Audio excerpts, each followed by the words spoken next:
تو جو بیت رہی تھی بلال پر، ابو فقیہ پر، زنیرہ پر، جو ان پر بیت رہی تھی، جو خباب پر بیت رہی تھی، جس طرح ہلاک کیا گیا ہے حضرت سمیہ کو، حضرت یاسر کو، یہ ساری تکلیفیں انہیں بھی تھی، لیکن کیا اس کا یہ بالواسطہ ایذا محمد کے لیے نہیں تھا صلی اللہ علیہ وسلم، آپ کے ساتھی، آپ کے جانثار، لیکن آپ ان سے بھی کیا کہیں، فصبروا فصبروا فصبروا۔ جب ابو جہل بدترین ٹارچر کر رہا تھا حضرت سمیہ اور حضرت یاسر کو رضی اللہ تعالیٰ عنہما، آپ کے علم میں ہے کیسی کیسی ٹارچر کی ہے۔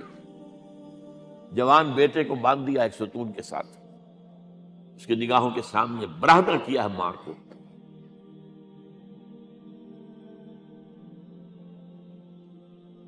ہاتھ میں ایک مورتی ہے،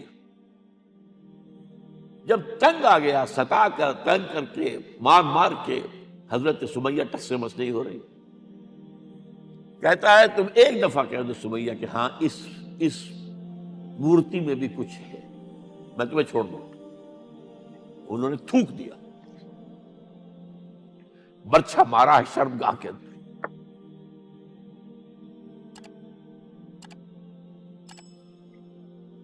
کتنی تکلیف پہنچی ہوگی ان کو،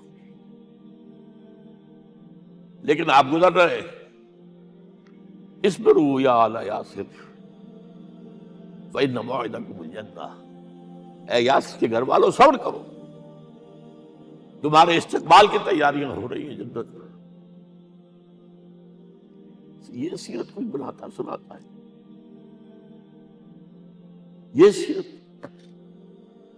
یاسر کے ساتھ کیا کیا ہے، 4 اونٹ نر سانڈ، اور ان کے ساتھ رسے باندھ کر ایک رسے سے ان کا ایک بازو باندھا، ایک سے دوسرا بازو، ایک سے ایک ٹانگ، دوسرے سے دوسری ٹانگ، انہیں دوڑایا ہے کہ پرکھتے اڑ جیسے قسم کے۔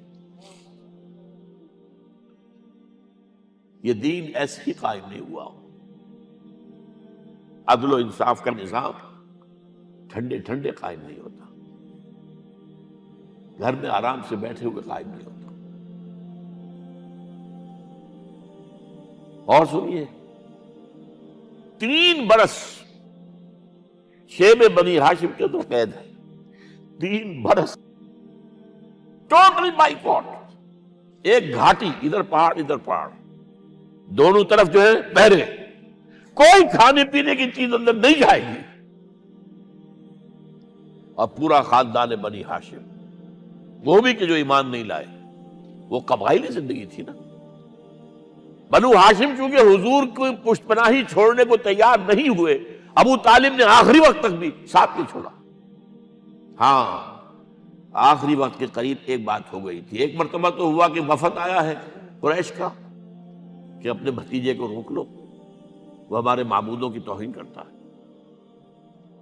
ابو طالب نے بلایا اور آپ سے کہا کہ یہ کچھ اپنے رویے کو بدلے۔ آپ نے فرمایا چچا جان، اب تو چاہیے میرے ایک ہاتھ پر سورج اور دوسرے پر چاند رکھ دے، میں اپنے اس مشن کو چھوڑ نہیں سکتا۔ اور ابو طالب کے عین انتقال کے وقت جو معاملہ ہوا، جب وفد آیا ہے کہ ٹھیک ہے اب ہمارا جو ہے صبر کا پیمانہ لبریز ہو گیا ہے، اب ٹھیک ہے آ جاؤ میدان میں، تم بھی ساتھ چھوڑنے کو تیار نہیں ہو۔ ابو طالب نے بلایا آپ کو، بھتیجے مجھ پر اتنا بوجھ نہ ڈالو جو میں برداشت نہ کر سکوں۔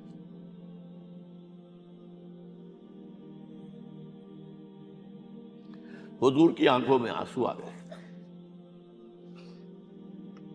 چچا جان، اب تو یا یہ بات پوری ہوگی یا میں اپنے آپ کو ختم کر دوں، اسی میں ختم ہو جاؤں۔ 12 شیب بنی ہاشم میں 3 برس اس حال میں گزرے ہیں، ٹوٹل بائیکاٹ، کوئی کھانے پینے کی۔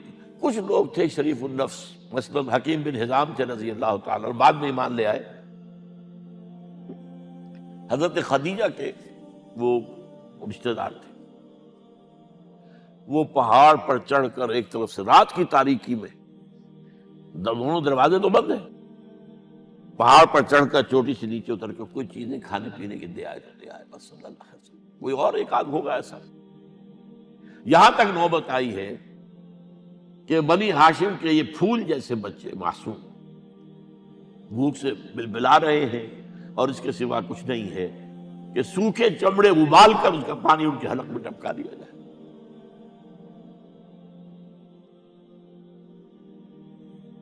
اور جو ہوا وادی طائف میں، جب مکے والوں نے فیصلہ کر لیا کہ آپ قتل کر دو، ابو طالب بھی فوت ہو چکے، اب کوئی اندیشہ نہیں، کوئی خانہ جنگی شروع نہیں ہوگی، کوئی انٹرا ٹرائبل وار نہیں ہوگی، تو آپ طائف گئے ہیں۔ شاید وہاں کے 3 سردار تھے بڑے، اور یہ طائف اصل میں قریشی کا سمجھیے کہ یہ ان کا گرمیوں کا یہ صحت افزا مقام تھا۔ یہ تمام جو سردار تھے مکے کے، ان کی جائیدادیں وہاں تھی، باغات تھے، اور وہاں کے بھی 3 سردار تھے، تو شاید ان میں سے کسی کو اللہ توفیق دے دے۔ وہاں گئے ہیں اور صرف ایک ساتھ ہیں، حضرت زید بن حارثہ، حضرت ابوبکر بھی ساتھ نہیں، سائے کی طرح ساتھ رہنے والا بھی ساتھ نہیں تھا۔ وہاں جا کر جو آپ نے تینوں سے بات کی ہے، تینوں نے وہ باتیں کہی ہیں جو کلیجے کو چیر جائے، اور اس میں کیا ہو رہا ہے؟ اسٹریٹ ارچنز جو کہلاتے ہیں ہمارے ٹھوکرے گلیوں کے، انہیں اشارہ کر دیا ذرا ان کی خبر لو، اب وہ پتھراؤ کر رہے ہیں۔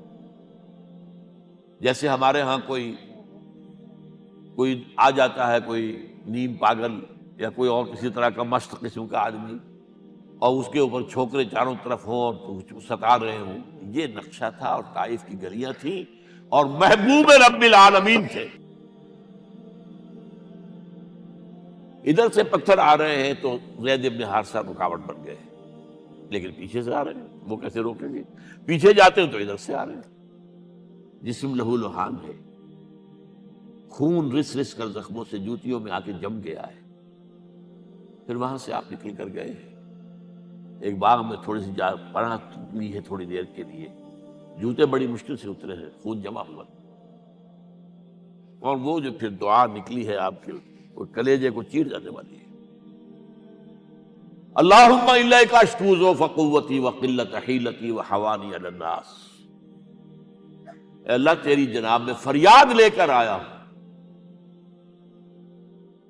اپنی قوت کی کمی کا، اپنے وسائل کی کمی کا، اور لوگوں میں جو رسوائی ہو رہی ہے، الی من تکلنی الی بعید یتجہمنی او الی عدو ملکت امری، مجھے کس کے حوالہ کر دیا ہے؟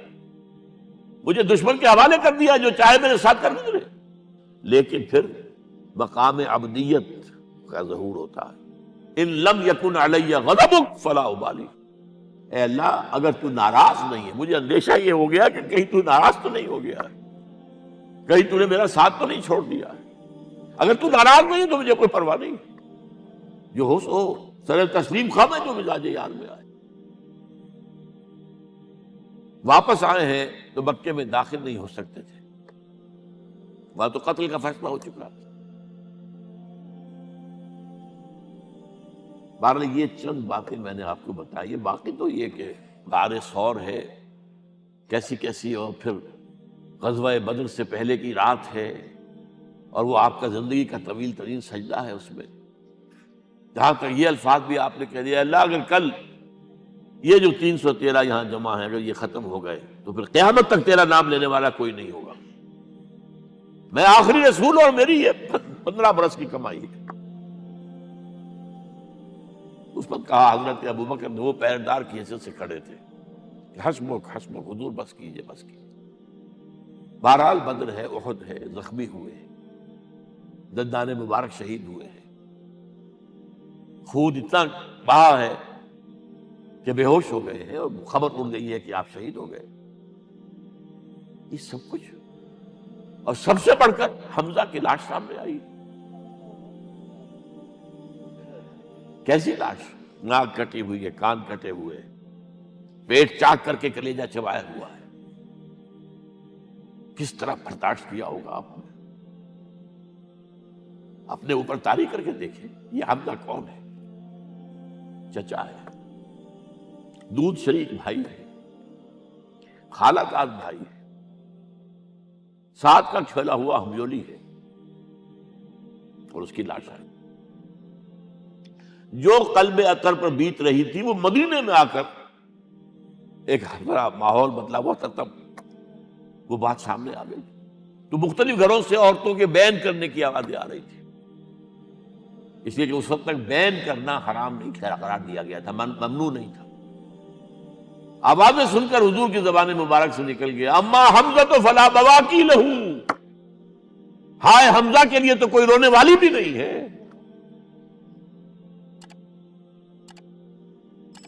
اس پر پھر صحابہ نے، انصار نے اپنے ہاں کی خواتین کو حضرت صفیہ کے ہاں بھیجا، وہ سگی بہن تھی، وہاں انہوں نے جا کے بھی تعزیت کی بہن کی. غزوہ احزاب کا آپ نے سن ہی لیا، اسوہ رسول پر نہ معلوم کیا کیا باتیں لوگوں میں مشہور ہو گئی. وہ اسوہ کیا تھا؟ جب خندق کھودنے کا فیصلہ ہوا ہے تو خندق کھود رہی ہے، حضور بھی لگے ہوئے ہیں، بھاری بھاری پتھر اٹھا کر کندھے پر لا کر باہر پھینک رہے ہیں. پتھریلی زمین تھی، ایک پتھر کسی سے ٹوٹا نہیں تھا، تو حضور نے جو ہے 3 دفعہ جو اس کے اوپر ضرب لگائی تب ٹوٹا ہے. لیکن یہ کہ کئی دن کے فاقے ہو چکے تھے، کھانے کو کچھ نہیں، پورا محاصرہ تھا، 12,000 کا لشکر گھیرے ہوئے. یہاں تک کہ آپ کو معلوم ہے کہ گھروں کے اندر بیت الخلا تو نہیں ہوتے، باہر جاتے تھے قضاء، اس کا کوئی امکان نہیں. شدید ترین آزمائش جو ہوئی ہے اس کا نتیجہ ایک طرف یہ نکلا کہ منافقین کا نفاق ان کی زبانوں پر آ گیا. قرآن مجید میں ہے یہ انہی آیات میں، ما وعدنا اللہ ورسولہ الا غرورا، ہمیں تو اللہ اور اس کے رسول نے دھوکہ دے کے مروا دیا. ہم سے کہا تھا کہ قیصر و کسریٰ کے خزانے تمہارے قدموں میں آئیں گے، اور حال یہ ہے کہ اب رفع حاجت کے لیے باہر نہیں جا سکتے، کھانے کو کچھ نہیں. اس وقت کچھ صحابہ آئے ہیں حضور صلی اللہ علیہ وسلم سے، دیکھیے فاقے سے کمر دوہری ہوئی جا رہی ہے، ہم نے اپنے پیٹوں پر پتھر باندھے، چادروں کے ساتھ پتھروں کسا ہوا تاکہ کمر سیدھی رہے. حضور نے اپنا کرتا مبارک اٹھا کر دکھایا، 2 پتھر میں. یہ ہے اسوہ، یہ ہے آپ کی سنت، آپ کا اسوہ حسنہ. لیکن اس اسوہ حسنہ سے فائدہ کون اٹھا سکتا ہے؟ لقد کان لکم فی رسول اللہ اسوۃ حسنۃ لمن کان یرجو اللہ والیوم الآخر وذکر اللہ کثیرا. اسوہ تو اپنی جگہ ہے، قرآن میں ہدایت سب کے لیے، ھدی للناس، لیکن فائدہ اٹھائیں گے صرف متقین، ھدی للمتقین ہے سب کے لیے. اسوہ سب کے لیے ہے، لیکن استفادہ وہی کر سکے گا جو 3 شرطیں پوری کرے: اللہ اور یوم آخر پر ایمان، اور اللہ کا ذکر کثرت کے ساتھ.